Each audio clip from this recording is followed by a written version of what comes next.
Hard as it may try, the former colonial power in Africa, France, is fast losing influence on the ground and in the continent, despite its attempt to keep the power posture. French President Emmanuel Macron announced a new Africa strategy to be launched in 6 months.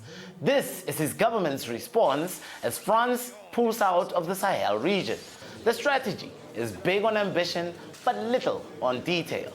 France remains resolutely committed to the security of the continent, acting in support and at the request of our African partners. Is France really winning? Or is it playing out like the 2022 Qatar World Cup final?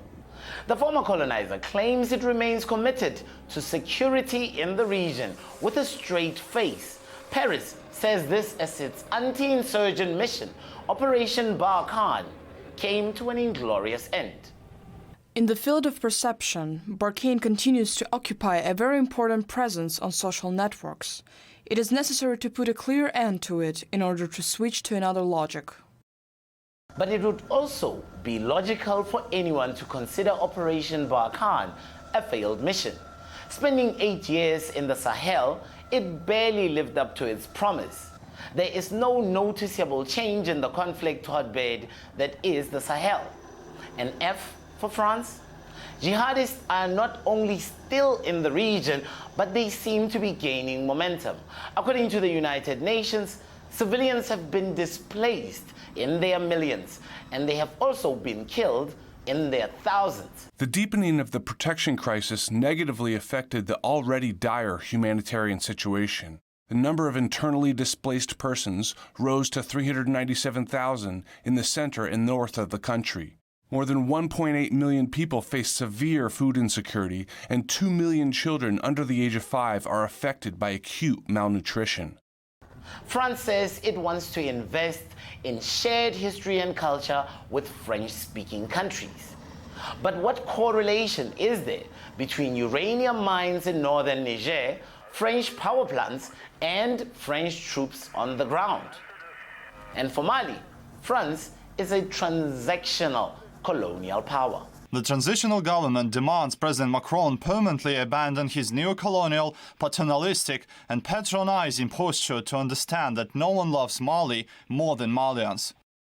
In a Monday letter to the United Nations Security Council in August, Mali accused France of violations of its airspace, to collect intelligence for the benefit of terrorist groups in the Sahel and drop arms and ammunition to them.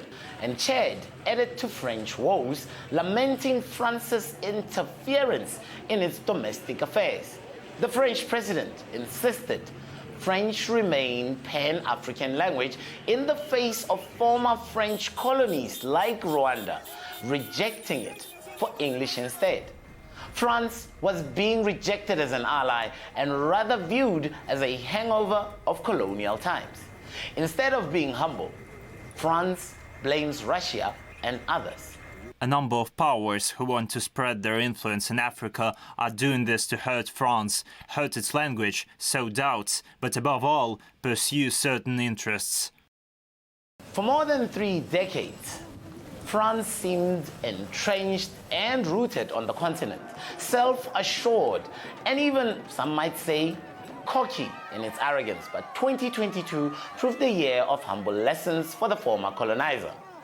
French diplomacy on the continent is being rebuked, and a different partner is being sought.